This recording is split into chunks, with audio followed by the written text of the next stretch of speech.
আমন্ত্রণ দীপ্ত সংবাদে আপনাদের সাথে আছি আমি ইয়াসমিন সুমনা। ত্রয়োদশ জাতীয় সংসদের অধিবেশন আজ বেলা 11টায় আবার শুরু হয়েছে। সভাপতিত্ব করছেন স্পিকার হাফিজ উদ্দিন আহমদ। সংসদ সচিবালয় থেকে পাওয়া দিনের কর্মসূচিতে রয়েছে প্রশ্ন জিজ্ঞাসা ও উত্তর, জরুরি জনগুরুত্ব সম্পন্ন বিষয়ে মনোযোগ আকর্ষণ, বিধি 71-এর আওতায় প্রাপ্ত নোটিশসমূহের নিষ্পত্তি, রাষ্ট্রপতির ভাষণ সম্পর্কে ধন্যবাদ প্রস্তাব এবং রাষ্ট্রপতির ভাষণ সম্পর্কে আনীত ধন্যবাদ প্রস্তাবের ওপর আলোচনা। ত্রয়োদশ জাতীয় সংসদের প্রথম অধিবেশন 30 এপ্রিল পর্যন্ত চলবে বলে জাতীয় সংসদের কার্য উপদেষ্টা কমিটির প্রথম বৈঠকে সিদ্ধান্ত হয়েছে।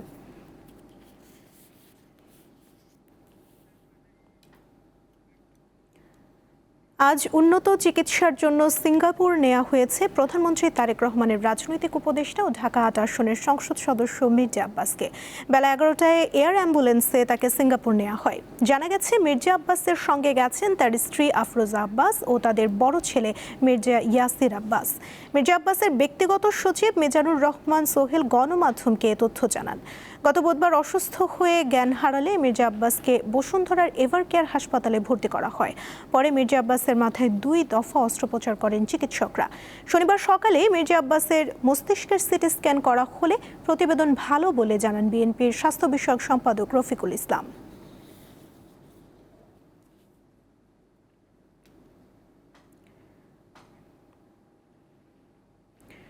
জ্বালানি তেল বিক্রির ক্ষেত্রে চালু থাকা রেশনিং ব্যবস্থা আজ থেকে প্রত্যাহার করেছে সরকার। পরবর্তী নির্দেশনা না দেওয়া পর্যন্ত দেশের সব ফিলিং স্টেশনে আগের মতোই স্বাভাবিকভাবে জ্বালানি তেল সরবরাহ ও বিক্রি চলবে। শনিবার জ্বালানি বিভাগে এক বৈঠকে এই সিদ্ধান্ত নেওয়া হয়। ঈদ উল ফিতর সামনে রেখে মানুষের যাতায়াত ও পণ্য পরিবহন নির্বিঘ্ন রাখতে ডিজেল, পেট্রোল ও অকটেন বিক্রির রেশনিং ব্যবস্থা প্রত্যাহার করা হয়েছে। মধ্যপ্রাচ্যে যুদ্ধ পরিস্থিতির কারণে দেশে জ্বালানি সংকট দেখা দেওয়ার আশঙ্কায় তেল বিক্রির সীমা নির্ধারণ করে দেয় বিপিসি।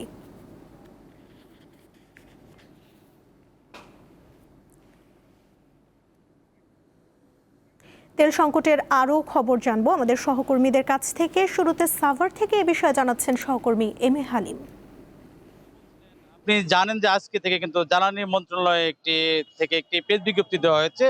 সেই প্রেস বিজ্ঞপ্তি অনুযায়ী যে কয়েকদিন যাবত যে জ্বালানি তেলের যে রেশনিং পদ্ধতিটি ছিল সেটি কিন্তু তুলে দেওয়া হয়েছে। সেই বিষয়টি জানিয়ে তারা প্রেস বিজ্ঞপ্তি দিয়েছে এবং জ্বালানি মন্ত্রণালয় সেই প্রেস বিজ্ঞপ্তি যেমনটি তারা জানিয়েছে যে মধ্যপ্রাচ্যের যুদ্ধের কারণে এবং পাইপলাইনে যে ক্ষতিগ্রস্ত হওয়ার কারণে জ্বালানি তেলের যে সংকট তৈরি হয়েছিল এবং সেটি বাংলাদেশের যে বন্দরে 4টি জাহাজ ইতিমধ্যে এসেছে এবং আসার পরপরই কিন্তু এখানে জ্বালানি তেলের যে স্বাভাবিক সেই বিষয়টি তারা সেটি উল্লেখ করেছেন যে এটি আজকে থেকে এই রাসায়নিক পদ্ধতি তুলে দেওয়া হবে এবং সেই সাথে সামনে যে ঈদ এবং যে একটি মৌসুম চলছে এখন সেই কৃষকদের যেটি ইরি মৌসুম চলছে সেই ইরি মৌসুম উপলক্ষে কিন্তু সরকার থেকে যে রাসায়নিক পদ্ধতিটি সেটি তুলে দেওয়া হয়েছে। তো সেই হিসেবে আমি আজকে যে জ্বালানি যে পাম্পের যে বিষয়টি যে এখানে সাভারের বিভিন্ন পাম্পে আপনারা দেখতে পাচ্ছেন যে আমি যে পাম্পটিতে রয়েছি সেখানে কিন্তু যে স্বাভাবিক যে চিত্রটি সেটি এখন পর্যন্ত যে স্বাভাবিক যে জ্বালানি সরবরাহ তারা কিন্তু যারা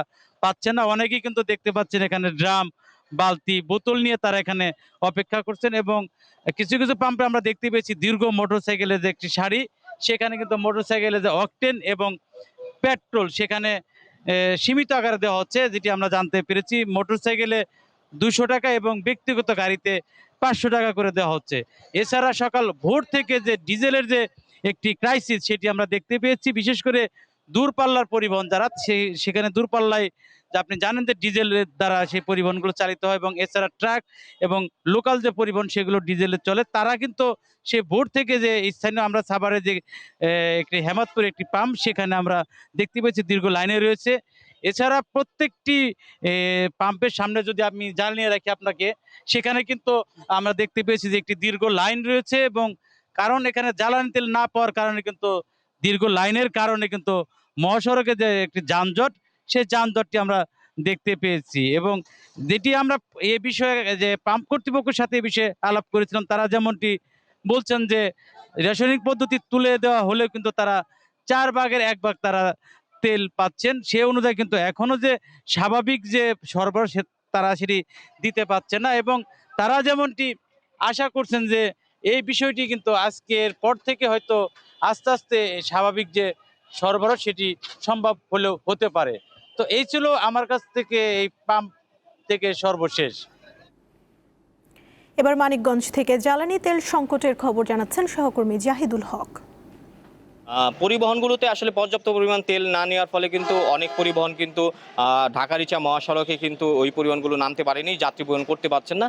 অনেক পার্কিং এরিয়াতে এবং পাম্পগুলোর আশেপাশে কিন্তু ওই পরিবহনগুলো পার্কিং করে রাখা হয়েছে। এর বাইরেও আরেকটি তথ্য আমাদের দর্শকদের জানিয়ে রাখতে চাই, মানিকগঞ্জে ২১,০০০-এর বেশি কিন্তু ডিজেল চালিত পাম্প আছে কৃষিকাজের জন্য। এই ২১,০০০-এর বেশি ডিজেল চালিত পাম্পে কিন্তু ৮৫,০০০ লিটার ডিজেল প্রয়োজন হয়।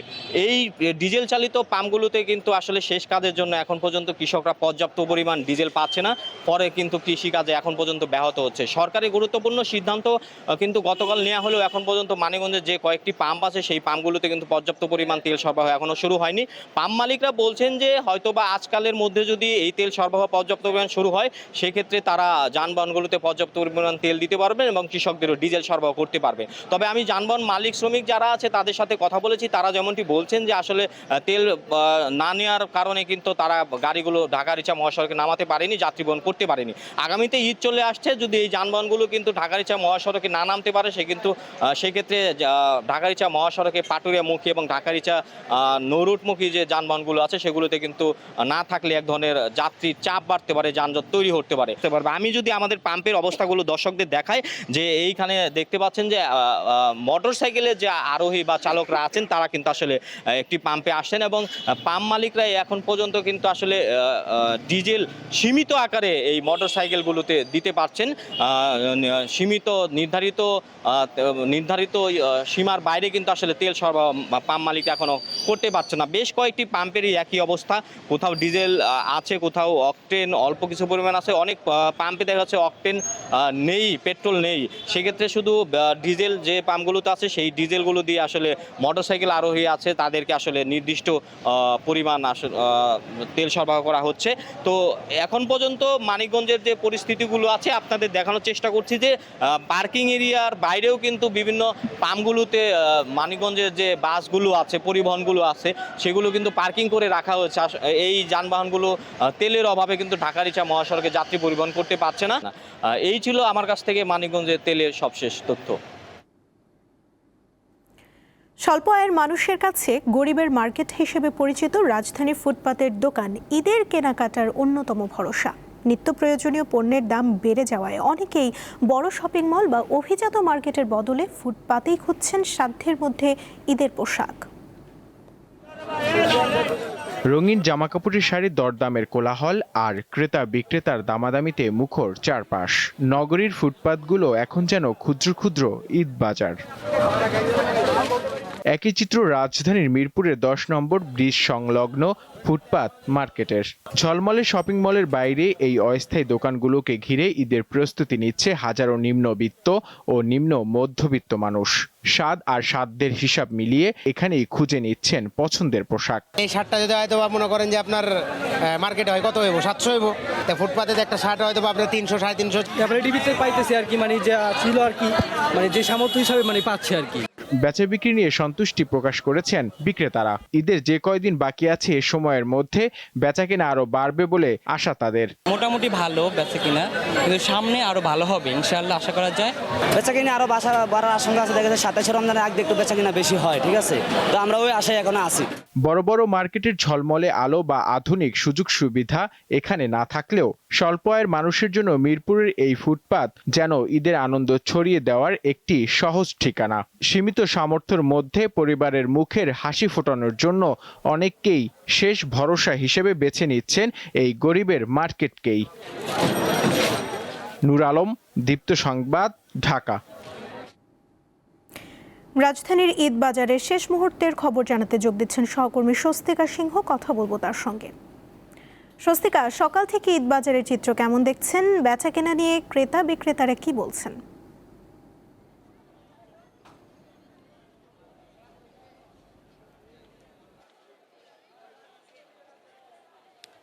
আমি এই মুহূর্তে রয়েছি রাজধানীর নিউ মার্কেটে এবং রাজধানীর নিউ মার্কেটের যে চিত্রটি আপনি আমার পেছনের চিত্রটি দেখলেই বুঝতে পারছেন।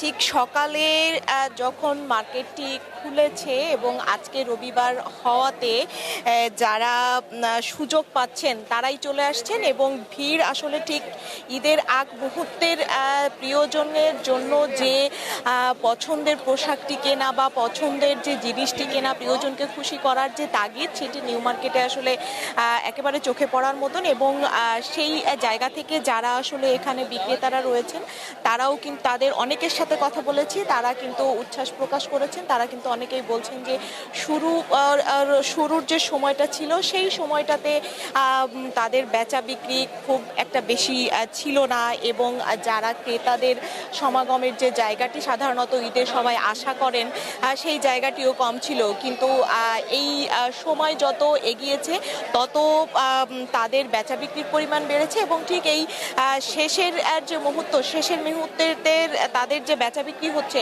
সেই জায়গা থেকে কিন্তু তারা অনেক খুশি। এবং তার পাশাপাশি যে সামনে যে 27 রোজা রয়েছে বা সরকারি ছুটি উপলক্ষে, ঠিক আসলে সরকারি ছুটির আগে যে বেচা বিক্রিটা হয়ে থাকে সবাই ঢাকা ছাড়ার আগে, সেই জায়গাটির জন্যও কিন্তু তারা অপেক্ষা করছেন যে এই সামনের দিনগুলোতে তাদের বেচা বিক্রি আরও বাড়বে।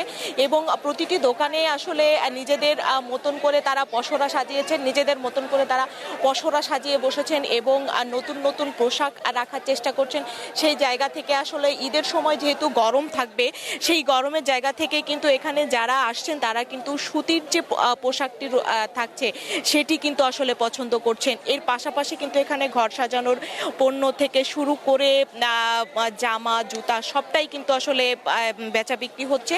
এবং সময় দিনের শুরু থেকে বেলা যত গড়িয়ে যাচ্ছে তত কিন্তু নিউ মার্কেটে পা ফেলানোর জায়গার যে থাকছে না সেই জায়গাটি কিন্তু আসলে বিদ্যমান হচ্ছে। এবং এখানে যে পণ্যগুলো আসলে বিক্রি হচ্ছে, পণ্যগুলোর দামের কথা যদি বলি, সেই জায়গা থেকে কিন্তু অনেকেই আসলে বলছেন যে দাম নিয়ে সন্তুষ্টিতে তারা রয়েছেন, কিন্তু পোশাকের যে নতুনত্ব, পোশাকের সেই নতুনত্বর জায়গাটি কিন্তু কম। আসলে দেশীয় পণ্যের চাহিদা থেকেও প্রতি বছরই আমরা আসলে দেখি যে বিদেশি যে পোশাকগুলো থাকে সেই জায়গায় কিন্তু তাদের আগ্রহ থাকে এবং সেই জায়গা থেকে কিন্তু বলছেন যে দামের যে সন্তুষ্টির জায়গা থাকলেও এবার ঈদকে ঘিরে যে নতুন পোশাকের যে পসরা বা নতুন যে বাহারি এই ধরনের যে পণ্য ঈদ উপলক্ষে যে একটু ভিন্ন মাত্রা, সেই ভিন্ন মাত্রা জায়গাটি আসলে কম দেখছেন। তবে শেষ সময়ে বেচা বিক্রি আসলে নিউ মার্কেটে ঠিক খুব ভালোভাবেই চলছে এবং যারা এখানে আসছেন তারাও সন্তুষ্ট রয়েছেন এবং সামনের দিনগুলোতে তাদের বেচা বিক্রি বাড়বে, তারা সেমন প্রত্যাশাই করছেন। সুমনা, এই ছিল নিউ মার্কেট থেকে আমার কাছে সর্বশেষ। স্বস্তিকা, ধন্যবাদ আপনাকে। ফেনীতে কৃষি জমির মাটি কাটা নিয়ে বিএনপির দুই পক্ষের সংঘর্ষে একজন নিহত ও বেশ কয়েকজন আহত হয়েছেন। পুলিশ ও এলাকাবাসী জানায়, স্থানীয় সংসদ সদস্য রফিকুল আলম মজনুর নির্দেশনা উপেক্ষা করে দীর্ঘদিন ধরে কৃষি জমির মাটি কেটে নিচ্ছে একটি চক্র। প্রশাসন ও রাজনৈতিক নেতারা পাহারা দিয়েও ঠেকানো যাচ্ছে না। গত কয়েকদিন যাবৎ ছাগলনাইয়া উপজেলার পাঠাননগর ইউনিয়নে মাটি কাটা নিয়ে দুই পক্ষের মধ্যে উত্তেজনা দেখা দেয়। শনিবার গভীর রাতে সংঘর্ষে জড়িয়ে পড়েন তারা।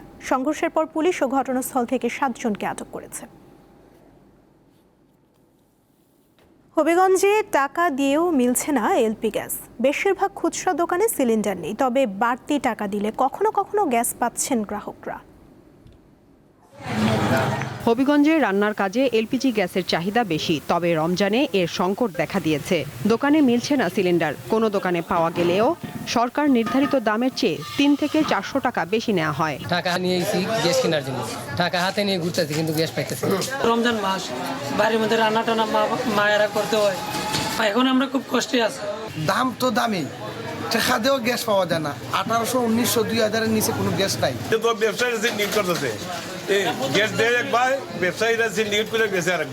বিক্রেতারা অবশ্য বলছেন, গ্যাসের সংকট তৈরি হওয়ায় অতিরিক্ত মূল্যে তাদের তা কিনতে হয়, তাই বেশি দামে বিক্রি করতে হয়। সবচেয়ে বেশি চাহিদা বাড়ে রমজান মাসে, আর এখন রমজান মাসটা চলছে। প্রত্যেকটা গ্যাসই কোনো ডিলার আমরা দেয় না। সরকার মহোদয় যদি সিস্টেম করতে যে যে কোনো বোতল যে কেউ গ্যাস নিতে পারবে তাহলে মনে হয় সরবরাহটা ঠিকমতো পাইলাম না। সরকার নির্ধারিত দামে গ্যাস বিক্রি নিশ্চিত করতে স্থানীয় প্রশাসন তদারকি করছে বলে জানায় জেলা প্রশাসন। এর বিরুদ্ধে আমাদের ভ্রাম্যমাণ আদালত পরিচালনা সহ সব ধরনের আইনানুগ ব্যবস্থা অব্যাহত থাকবে। কোনোভাবেই সরকার যে নির্ধারিত মূল্য আছে এর বাইরে এই এলপিজি সিলিন্ডারের মূল্য বেশি নেওয়ার কোনো সুযোগ নেই। হবিগঞ্জে 12 কেজি সিলিন্ডারের জন্য গ্রাহককে 1700 থেকে 1800 টাকা গুনতে হয়। সাদিয়া চৌধুরী, দীপ্ত, বার্তাকক্ষ। কুমিল্লায় গোমতী নদীর দুই পারের মাটি কাটার মহোৎসব শুরু হয়েছে। রাত দিন প্রশাসনের চোখ ফাঁকি দিয়ে নদীর চর ও বাঁধের মাটি কাটছে প্রভাবশালী মহল। এতে হুমকির মুখে গোমতীর বাঁধ ও চরের কৃষিজমি। কুমিল্লার সীমান্তবর্তী গোলাবাড়ি দিয়ে প্রবাহিত গোমতী নদী দাউদকান্দির মেঘনা নদীতে মিলিত হয়েছে। কুমিল্লা অংশের 96 কিলোমিটার নদীতে বাঁধ রয়েছে, যা দুই পাশে কৃষিজমি থেকে শুরু করে নানা স্থাপনা রক্ষা করছে। অবাধে মাটি কাটার কারণে এখন সেই বাঁধ হুমকির মুখে। অভিযোগ রয়েছে শতাধিক স্থানে রাতে ভ্যাকু দিয়ে নদীর দুই পারের মাটি কাটা হচ্ছে। এর পেছনে স্থানীয় প্রভাবশালী মহল জড়িত রয়েছে।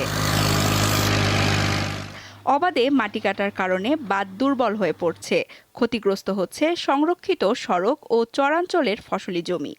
এমন পরিস্থিতিতেও মাটি কাটা বন্ধে প্রশাসনের নেই কোনো তৎপরতা। আমরা চাই এটার সুষ্ঠু সমাধান এবং সঠিক তদন্তটা চাই। আমরা কেবা কারাগারে রাতের অন্ধকারে প্রশাসন ঠিক থাকলে 1 ইঞ্চি মাটি এই জায়গা জমিতে উঠবে না। জেলা প্রশাসক জানান, অবৈধভাবে মাটি কাটার সাথে জড়িতদের দ্রুত আইনের আওতায় আনা হবে। আপনারা মনে খোঁজ নিয়েছেন, আমাদের ছিলেন আমাদের ম্যাজিস্ট্রেট, পুলিশ, আর্মির সহায়তা নিয়ে রাত ভোর এটা হয়েছে এবং 2 জনকে ইতিমধ্যে জেল দেওয়া হয়েছে, জরিমানা সহ জেল দেওয়া হয়েছে। গোমতীর চর থেকে মাটি কাটা রোধে জিরো টলারেন্স নীতি ঘোষণা করে প্রাণী সম্পদ মন্ত্রী জানান, গোমতীর 1 ইঞ্চি মাটিও কাউকে কাটতে দেওয়া হবে না। আমার প্রায়োরিটি কুমিল্লা ডিভিশন প্রতিষ্ঠা করা। 2 অথবা 1-এর ক আমার প্রায়োরিটি গুমতি থেকে মাটি কাটা জিরো টলারেন্স। সচেতন মহল বলছে, নদীর মাটি কাটা ঠেকাতে পানি উন্নয়ন বোর্ড ও জেলা প্রশাসনের সমন্বিত উদ্যোগ প্রয়োজন। আর জনগণকে সচেতন হয়ে প্রতিরোধ গড়ে তোলার আহ্বান স্থানীয় প্রশাসনের। সানজিদা স্নিগ্ধা, দীপ্ত, বার্তাকক্ষ। উত্তরের জেলা পঞ্চগড় ও রংপুরে চলছে আলুর ফলন ঘরে তোলার মৌসুম, কিন্তু প্রত্যাশিত দাম পাচ্ছেন না চাষিরা। প্রতি কেজি বিক্রি করতে হচ্ছে 5 থেকে 7 টাকায়, অথচ উৎপাদন খরচ পড়েছে আরও বেশি। এই অবস্থায় কৃষকদের মুখে হাসি নেই। এখন আলু তোলার ভরা মৌসুম। ভোরে জমিতে কাজ শুরু করেন চাষিরা। সারা দিনই ব্যস্ত থাকেন তারা। পরম যত্নে ঘরে তোলেন কষ্টের ফসল। চলতি মৌসুমে আলুর দাম অনেক কমে গেছে। এই অবস্থায় দুশ্চিন্তায় পড়েছেন রংপুরের হাজার হাজার চাষি। 140 শতক মাটিতে মনে করো খরচ হয়েছে আমার নাইলো 2 লাখ টাকা। এখন আলু যে মনে করো বিক্রি করব, সেই পাড়িটাই আমি পাচ্ছি না। আলু 60 টাকা কেজি, 6 টাকা কেজি, এগুলা পোষায়। এগুলো যে কামলা কিচেনের যে দাম 10 টাকা শের এখন আলুর দাম। কৃষি বিভাগ বলছে, চলতি মৌসুমে রংপুর জেলায় 54,050 হেক্টর জমিতে আলুর আবাদ হয়েছে।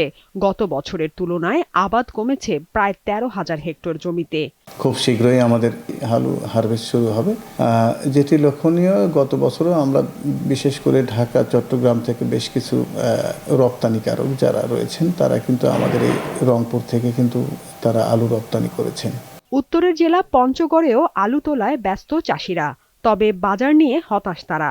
রপ্তানিতে জোর দেওয়ার পাশাপাশি সার ও কীটনাশকের দাম কমানো না হলে চাষ চালিয়ে যাওয়া কঠিন হবে বলে মনে করেন উৎপাদকরা। সার ওষুধ কিনতে অনেক টাকা লাগে, হাল চাষ করতে মনে করেন আপনার বহু টাকা খরচ, মানে বিঘাটা 70 থেকে 80 হাজার টাকা খরচ। দাম টাম নাই, এখন হয়তো সামনে বার আলু না করার চিন্তা ভাবনা আছে আমাদের। আলুর আমদানি বেশি, খাচ্ছে কম, এই জন্য এই দাম কম।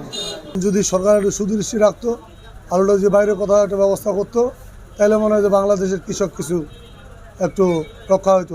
পঞ্চগড়ের চলতি মৌসুমে 13,466 হেক্টর জমিতে আলু চাষ হয়েছে, যা গত বছরের চেয়ে 139 হেক্টর কম। সাদিয়া চৌধুরী, দীপ্ত, বার্তাকক্ষ। এবারে আন্তর্জাতিক প্রসঙ্গ। চলমান যুদ্ধের মধ্যে ইসরায়েলের প্রধানমন্ত্রী বেনিয়ামিন নেতানিয়াহুকে নিশানা করার অঙ্গীকার করেছে ইরানের ইসলামী বিপ্লবী গার্ড বাহিনী আইআরজিসি। রোববার নিজস্ব ওয়েবসাইটে তারা জানায়, নেতানিয়াহুকে পূর্ণ শক্তি দিয়ে ধাওয়া ও হত্যার চেষ্টা চালানো হচ্ছে। এদিকে ইরানে হামলা অব্যাহত রেখেছে যুক্তরাষ্ট্র ও ইসরায়েল। দেশটির ইস্পাহান প্রদেশে বেশ কয়েকটি স্থানে ক্ষেপণাস্ত্র হামলায় অন্তত 15 জন নিহত হয়েছে। জবাবে ইসরায়েলের রাজধানী তেল আবিব সহ বেশ কয়েকটি স্থানে ক্ষেপণাস্ত্র ছুড়েছে ইরান। হামলা প্রতিহত করতে আকাশ প্রতিরক্ষা ব্যবস্থা সক্রিয় করার কথা জানিয়েছে ইসরায়েলি সামরিক বাহিনী। এর আগে ইরাক ও কুয়েতে 3 মার্কিন ঘাঁটিতে হামলার দাবি করে ইরান। এছাড়া বাহরাইনের রাজধানী মানামায় ভোরে বড় ধরনের বিস্ফোরণের শব্দ শোনা যায়। বাহরাইন কর্তৃপক্ষের দাবি, যুদ্ধ শুরুর পর 125টি ক্ষেপণাস্ত্র ও 203টি ড্রোন প্রতিহত করেছে তারা।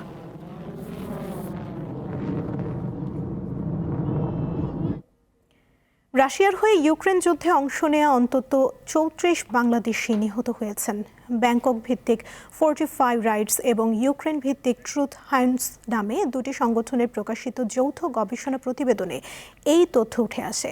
বলা হয়েছে, ভালো চাকরি এবং উন্নত জীবনের আশায় অন্তত 104 জন বাংলাদেশি তরুণ রাশিয়ার হয়ে যুদ্ধে অংশ নেন। এর মধ্যে 70 জন জীবিত আছেন। গবেষকরা বলেছেন, মৃতের প্রকৃত সংখ্যা আরও বেশি হতে পারে। এ সকল তরুণরা বেশিরভাগই প্রতারক ও দালাল চক্রের মাধ্যমে যুদ্ধে জড়িয়েছেন বলে উল্লেখ করা হয় প্রতিবেদনে। বাংলাদেশ এবং ইউক্রেনের 24 জনের সাক্ষাৎকারের উপর ভিত্তি করে প্রতিবেদনটি তৈরি করা হয়। এছাড়া যুদ্ধ থেকে বেঁচে যাওয়া ব্যক্তি, নিহতদের পরিবার এবং শ্রীলঙ্কা ও নেপালের যুদ্ধবন্দীর সাক্ষাৎকার রয়েছে ওই প্রতিবেদনে।